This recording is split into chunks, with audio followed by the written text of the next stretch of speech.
Hello everyone, welcome to episode 40 with Sirus Migration. My name is Ashani Yapa. I'm an Australian registered migration agent, and I've got Ashani Yapa, my lovely wife, right next to me with a nice dress. I'm also a registered migration agent, so this is our Thursday live session. Let's not talk about my dress anymore. We have had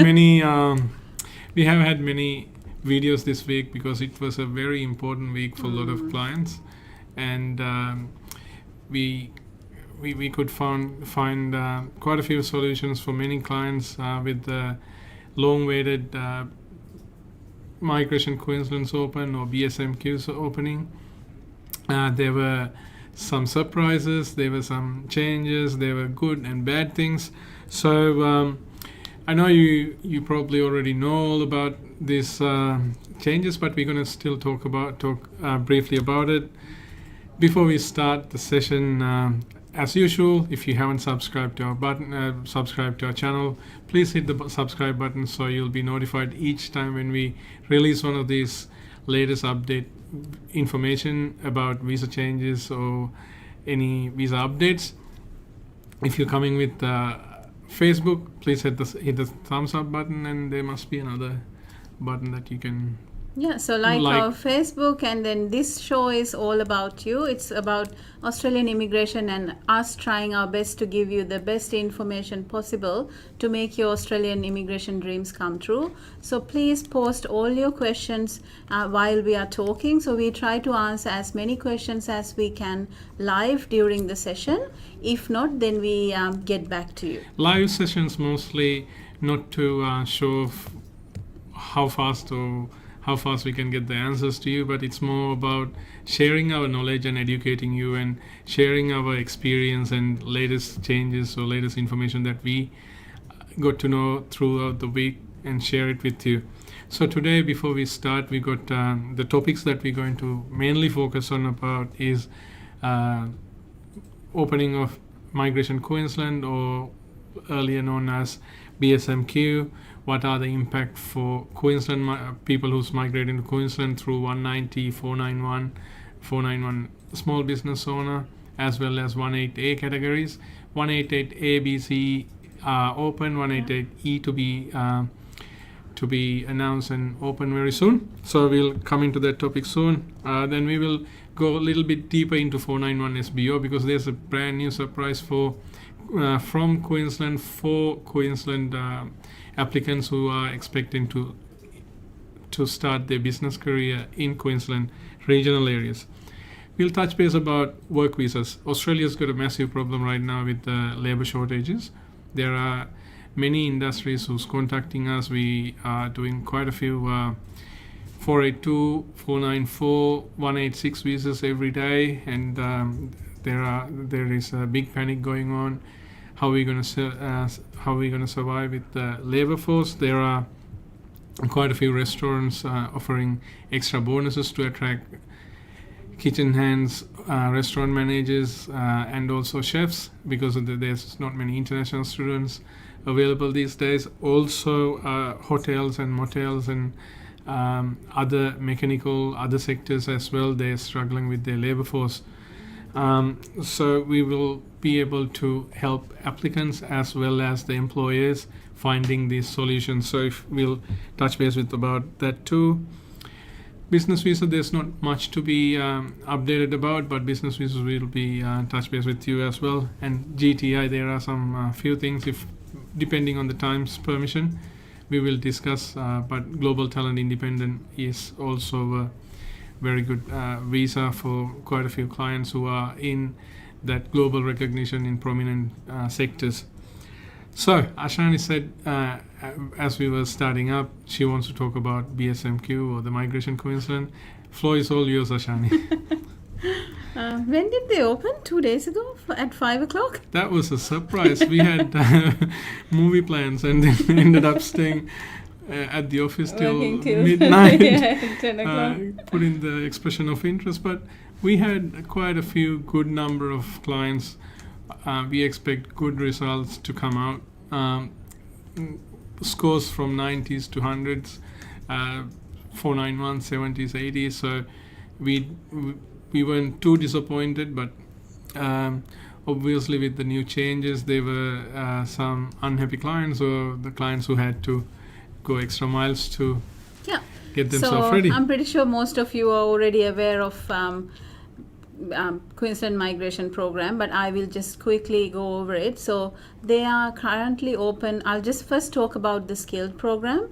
They are currently open for subclass 190, which is permanent residency, and also subclass 491.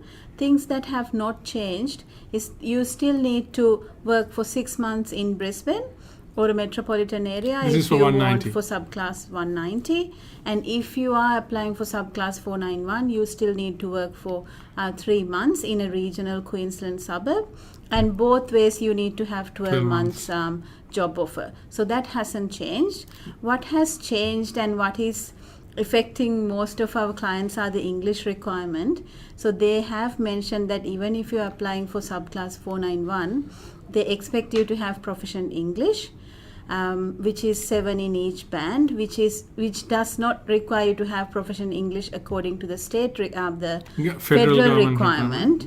So that is one change. And also there are some caveats for accountants as well as chefs and cooks. So maybe if you want to go to the caveats, So as you can see on the screen right now, for accountant general, it says the preference will be given to applicants employed in an accounting firm, must be CPA or are studying towards to become CPA, and internal and external auditors must have a job as an auditor, not as an accountant. And also for cooks and chefs, it says no takeaway or fast food businesses. So they are the changes or the caveats that are applicable to these occupations. And also another change is now they have actually broken down the quota or the allocated places that there are for certain industries that are very famous in Queensland. So as you can see, finance, engineering, ICT, quantity survey, nurses and trades.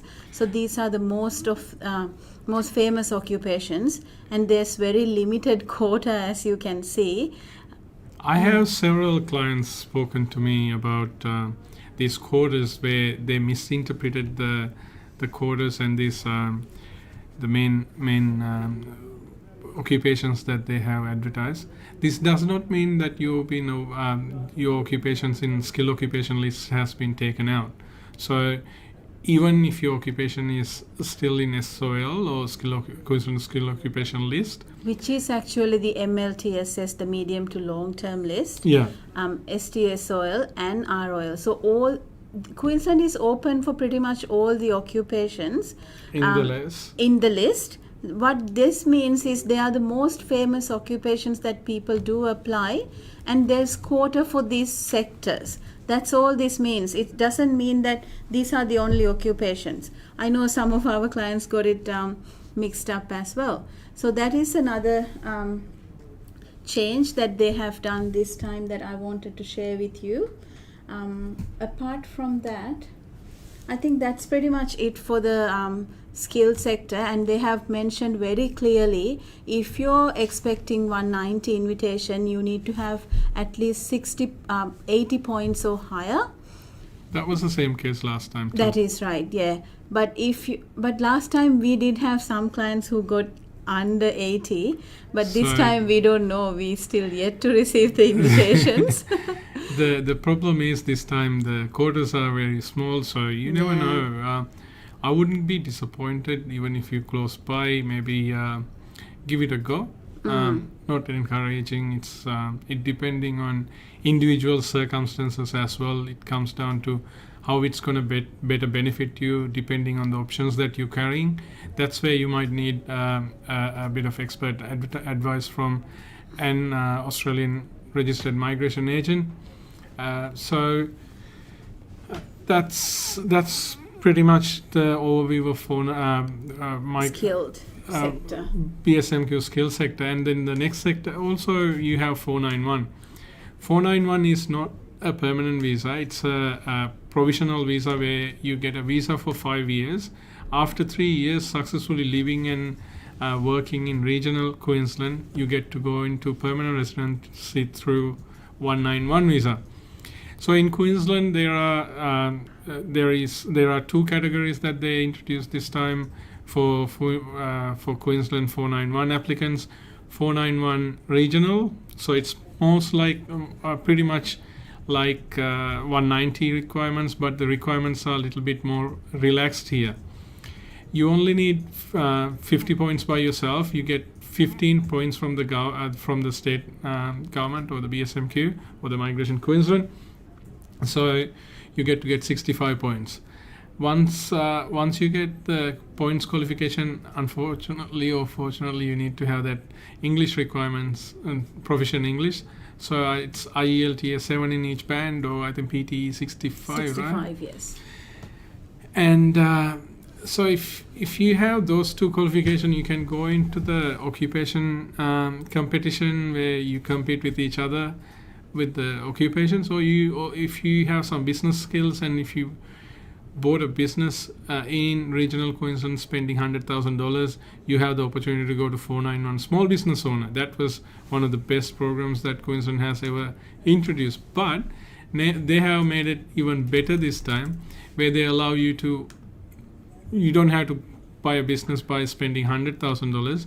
You can pretty much start up a new business and operate it for 2 years. Within the 2 years, you need to bring your turnover up to $200,000 with the second financial year's turnover, and the books must show a profit. There's no number, so as long as that pretty much comes down to operating a successful business. So 200,000 is not an unachievable big turnover, and where you need to have a lot of capital to start up this sort of business. You're talking about getting a turnover, not the profit. Yeah, and of that a business. turnover is also for the last 12 months, just before you lodge your application. So a startup normally, maybe it's not making any money in the first year, that is fine, but what they look at is the second year or the last 12 months, turnover of 200,000 and some kind of profit. They're not mentioning, they're not too fussy about what's the profit, as long as the business is in profit. So it can be a startup, because that's something our clients again questioned us, does it have to be an existing business? Can we do our own startups? Yes, now there's a good solution, is yeah, open for you for that. And with this both the categories as well, you need to have an Australian citizen or a permanent resident,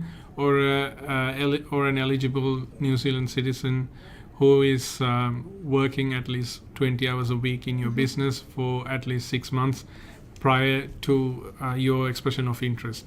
So if you like to learn more, this is a very good option, but unfortunately the offshore category has not yet been open in Queensland. So if you're currently in onshore and looking for a migration option, this is a really, really good visa option. And if you want to find out why and how you can be qualified for this visa, please be in touch with us and we'll guide you all the way through. Do you want to touch base about ENS? Let's talk a little bit about 482, 186 and 494 visas, and also 407, where you can so once you have a qualification or without a qualification, a lot of people only think the only option, we get to hear this a lot these days with this states opening. Thank you. A lot of people think the only option they've got is general skill migration or going into this point test. They don't know what other major options they've got, because that was the trend, right? Absolutely. Some years ago. So you come here, you study, go on to the 485, and then you try your best for 190. It was just 190 and then 190, 491. People didn't think out of the box. What are the options that they have? So with work or employee nominated stream is a totally different, another completely different requirement that you require in this sector. It is totally different to your general skill migration sector. So one of the problems that we were facing earlier was students who ever finished their course, if they wanted to stay longer or get more experience, for them to go into a 482 visa, not like the 457 days, you now require at least 2 years work experience. If you had 3 years with a skill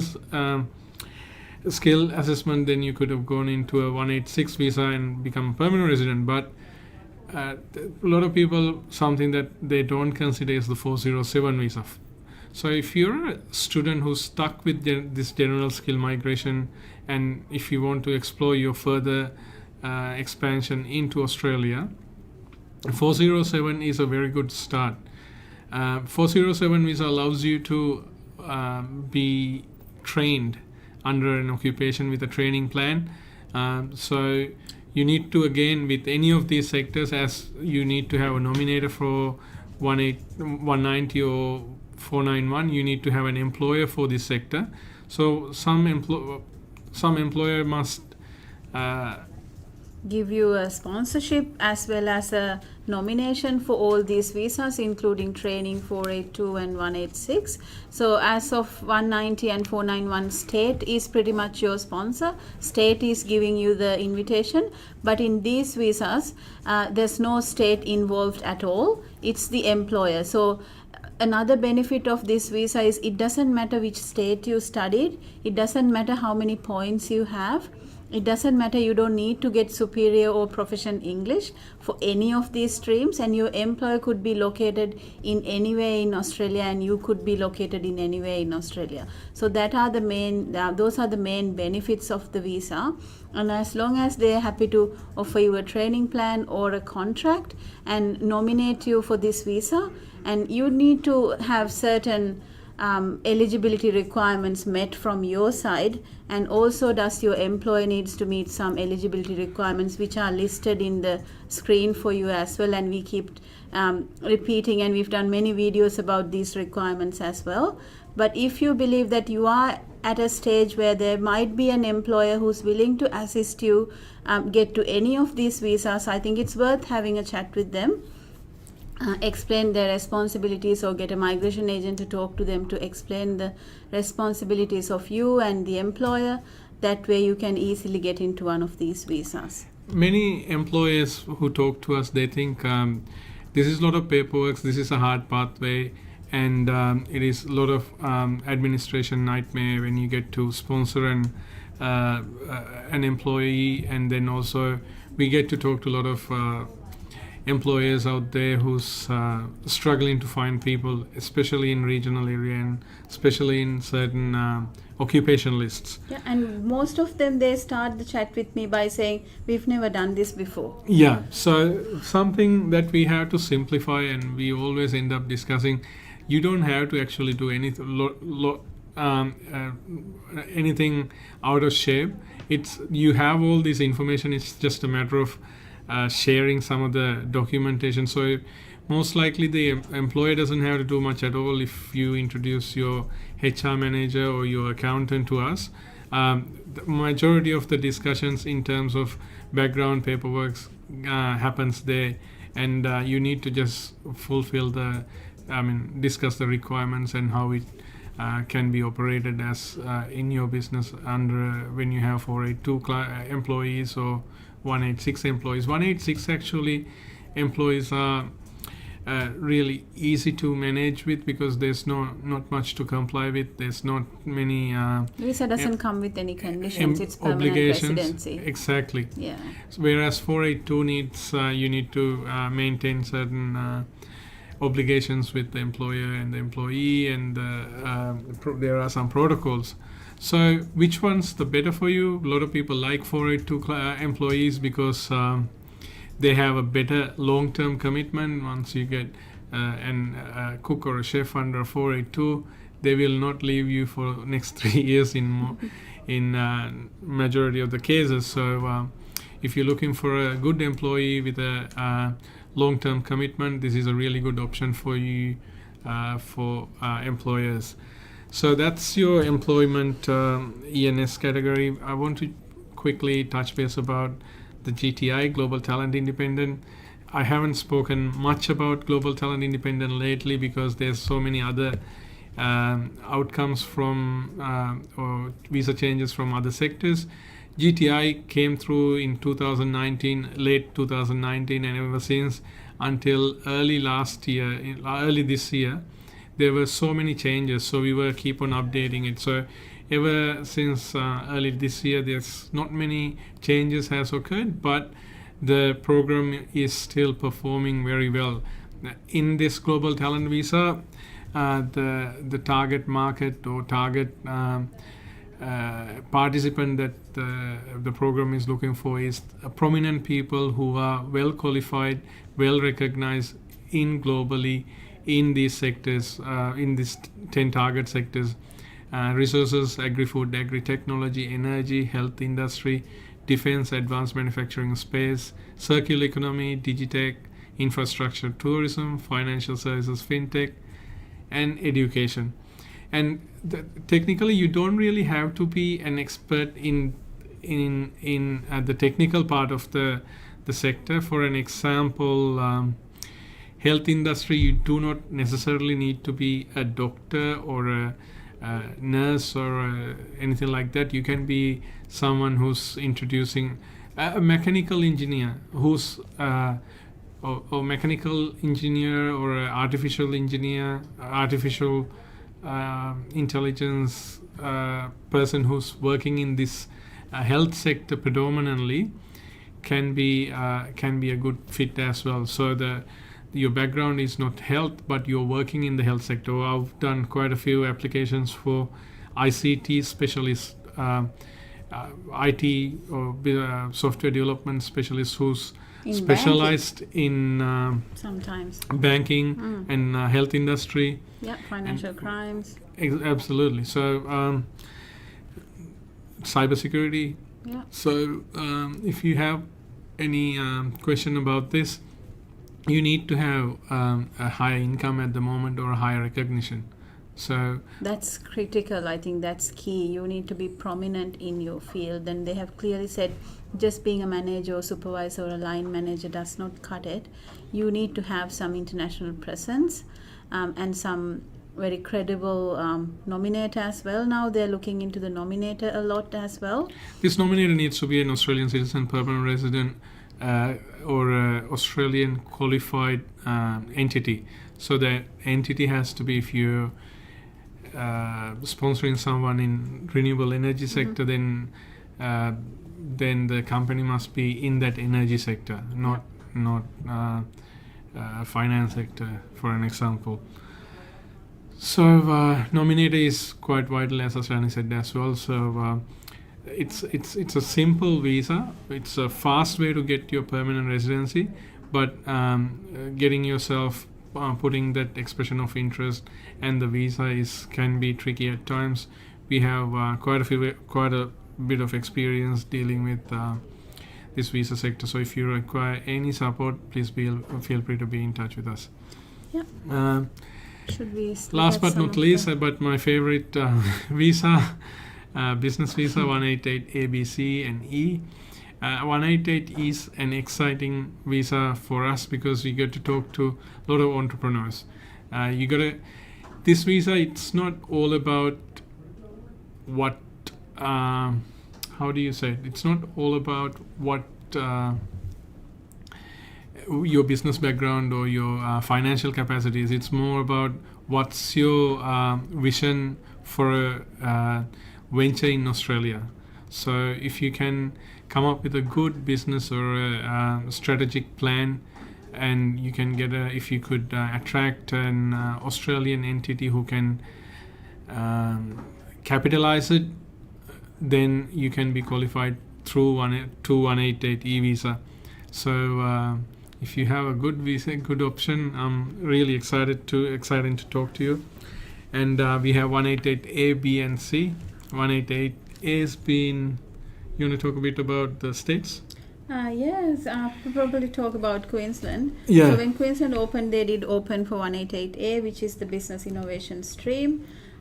What they have said is the only difference is Queensland used to be in simultaneous with the federal requirement, but now they have come out and said if you want to if you want to settle in Greater Brisbane or Gold Coast region, which is like Metropolitan or Gold Coast, you Coping must New at South least Wales. invest $400,000 for your business that you're planning to establish.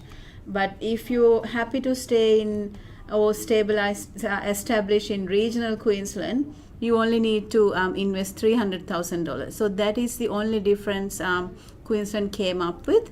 But everything else is as the federal requirement. So if you are a business person who's overseas or who's in Australia and planning to apply for Queensland subclass 188A, I think it's time. These programs will not stay open for long. And that also, is something we can predict as well. My experience with my clients is when 188A visa, when we talk about it and we talk about some of the qualification and the documents, and the next minute they go, Isuru, how do you want us to transfer the 300,000 or 400? This is not a qualification for or a requirement for the 188A visa in the initial stage. This will be assessed at the 888 state when you go through the permanent residency. So 188A is a very good visa stream again.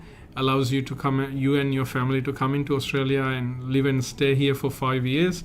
Your kids can go to public schools for free, and you can work and conduct your businesses freely, you and your partner, and then you can be qualified for your 888 or the permanent residence visa after 3 years if you conduct your business in a good manner, in a streamlined manner.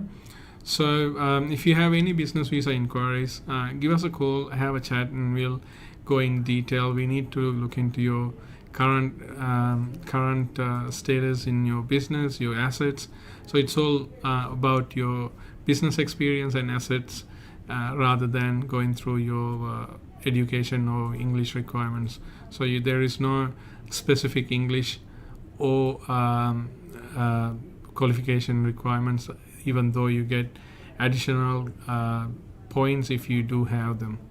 Yeah, so I think we will go into answer some questions. Yeah. We will take the next 15-20 minutes to answer the questions that we have got. Mario, so what's the first one? Okay, so we've got Shara Ali asking, I'm a chef living in Queensland for 1 year. I have got only 70 points for 190, 80 points for 491. Can I lodge EOI for 190 as well, even though I don't have 80 points for 190? Chef, you obviously can. There's nothing stopping you from an EOI, but it very clearly says unless you have 80 points or above, your EOI may not be considered. And I know that there are applicants with higher points that we have even dealt with, so you may not get the invitation.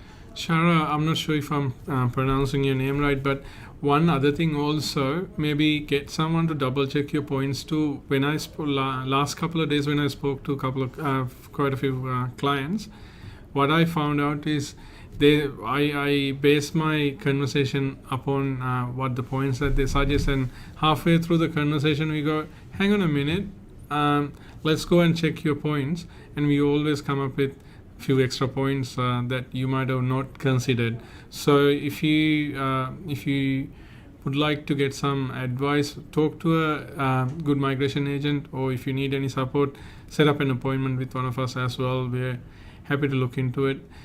70 for chef this term. I don't think there'll be a lot of chances for 190 because there's a big competition there for chefs in 190.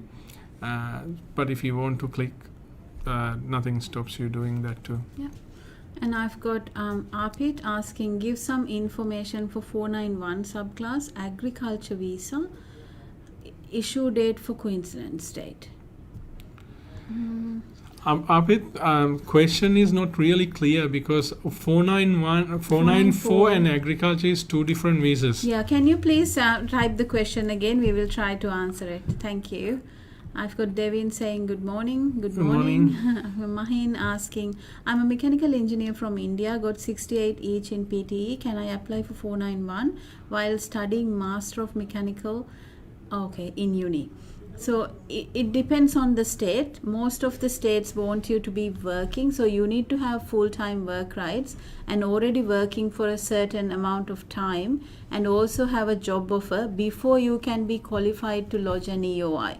So if you come here on a student visa with limited work rights, for example in Queensland, you can't. So remember, Mahin, we talked about you need to have a 3 months work experience, in a Queensland regional plus 12 months job offer. So if you can still show that, then that won't be a problem. But we never know if you're currently not the main applicant, and if you're on a dependent applicant with your spouse studying masters or something, then you can definitely do it. So you need full-time work depends on rights. your circumstances. Have a chat, and we'll see if you can. We can confirm whether you can do it or not, depending on your circumstances. I've got Tissara asking, is it true Australia might step up immigration? Step up depends how you want to know. How you want to. I think yes, they will definitely increase the migration intake from offshore with everything going around, and with Australia's plans and the Olympics coming to Australia and the development plans as well. They will have to step up their game and get some people from offshore. To what I'm hearing, there's about $1.2 billion investment from the federal government towards the infrastructure, such as bridges, roads, new infrastructures. So there'll be quite a lot of new requirements for employees. And also looking at globally right now, there is a big labor issue. If you look at London, Greater Britain, these days they're having a lot of issues with their employees as well. They don't have a lot of labor to support their labor requirements. So the same thing, Australia, when you go to up North Queensland regional areas, hotels, the tourism industry, the industry is booming, especially in Queensland. We don't have a major impact with COVID, with the increasing number of cases in Queensland. Hence, the tourism's going well because the people are traveling.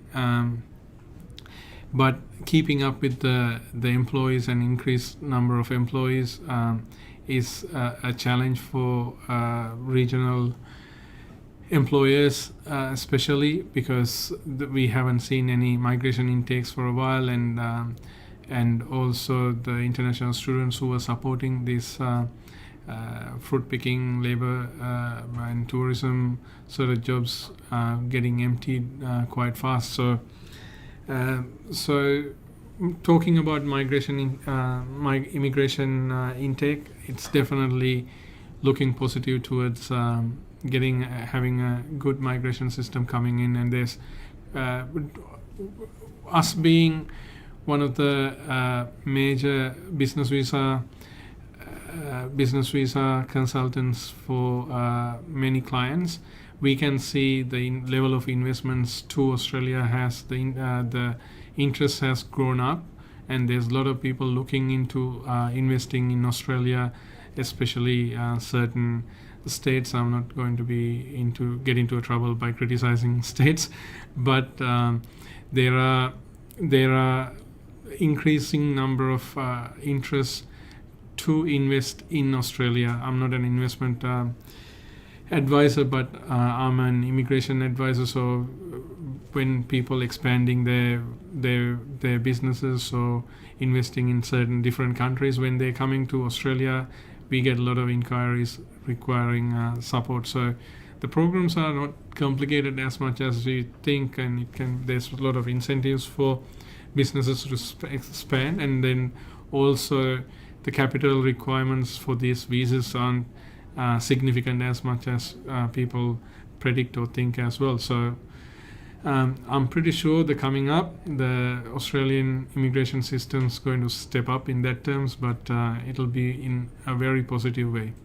Yeah, I've got Santosh asking, can we start franchise business? I'm pretty sure he's asking about 491 SBO. 491 SBO you can, but it needs to be at least 2 years, 2 years old, and then also there are some restrictions. It cannot be. So you can't have commission agents, leasing agents of franchises like petrol stations. You can't.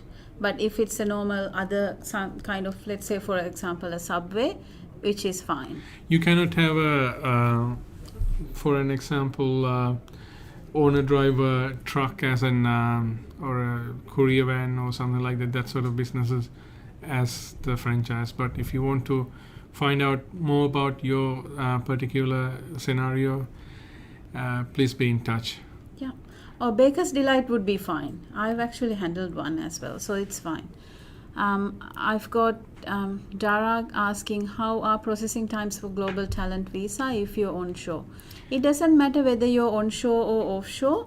Right now they are processing applications from November last year, but if you're like really prominent in the field and if you can bring something great Very to fast. Australia, it will be fast. So it really depends on your profile, not whether you're offshore or onshore.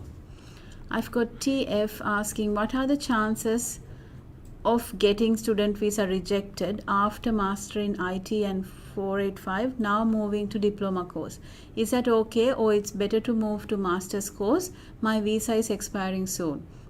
I would highly recommend you to get in touch with us. I think this is a case where you need a migration agent's advice, picking the course as well as handling your student visa, because it can get refused unless you do the right thing right now. So get in touch with us and we will help you with your course enrollment as well as student visa. Sumit Bisht, hi, did masters in accountancy. Okay, he did. I did masters in accountancy, but working in retail sector, and my employer wants to sponsor me. Is there any chance? It depends on where the employee is as well, because with accountancy there are some caveats around it. You need to have a certain turnover around $1 million, and you need to have you need to be doing accounting work, not bookkeeping work. So but if you, I know you're currently working in retail sector, but if you have worked as an accountant before and you have the experience behind you, for if it's for 482 2 years, if it's for 186 3 years, and the employer is willing to give you an accounting position in the retail business, it should be fine. let's go up in that one. Yeah, up a bit. Rishad. Yasvinder saying hello, Yasvinder. And I've got Rishad saying, for employer sponsor, is it still required to post a vacancy advertisement? Yes, it is critical. For subclass 482, it is mandatory. For subclass 186, it's not mandatory, but it is highly recommended. And there are very strict criteria when it's come to posting a vacancy. Whether you're working for the business already or whether you have an offer, doesn't matter. They need to do a labor market testing and show that they can't find an Australian. So yes. So yeah, as Ashani said earlier, some people get it mixed up sometimes when you're currently working for that business. So even if you're working for that business, it's not faking, or if it's not doing something out of whack. It's just to the employer is obliged to test the market before they can sponsor you if you're a foreign employer. Yeah, I've got Rishad saying, with 80, what are the chances of 491 as civil drafter? Yeah, I think it's a good chance with 80 points. If you haven't lodged your EOI, I think you should do it. I've got Wiley asking, do you probably know when 186 visa will be assessed again? 186 visas are processing every day. They are processing right now. Even if you're offshore, they are processing.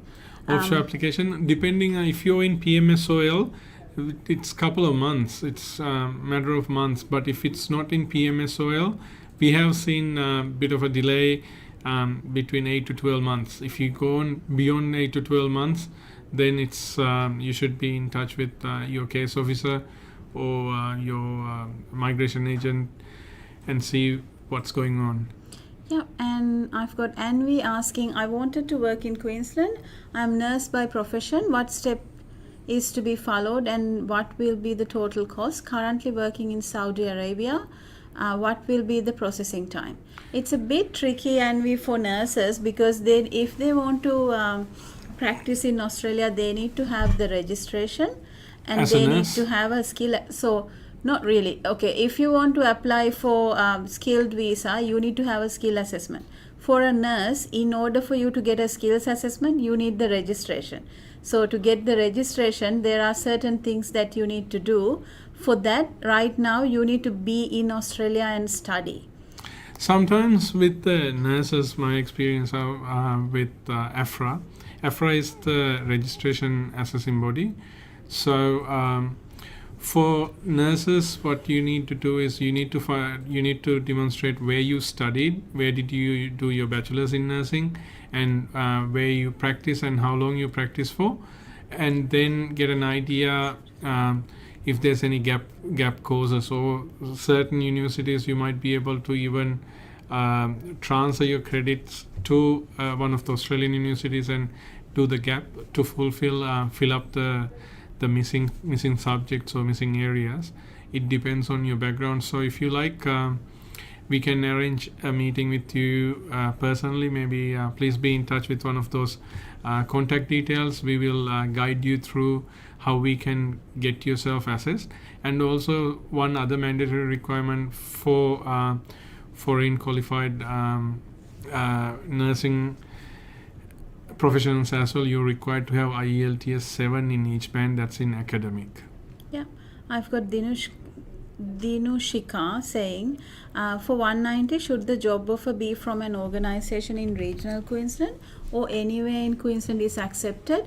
And are there any criteria that the company offers the job should satisfy? Mm-hmm. Okay, so Can for I? one, yeah. Okay.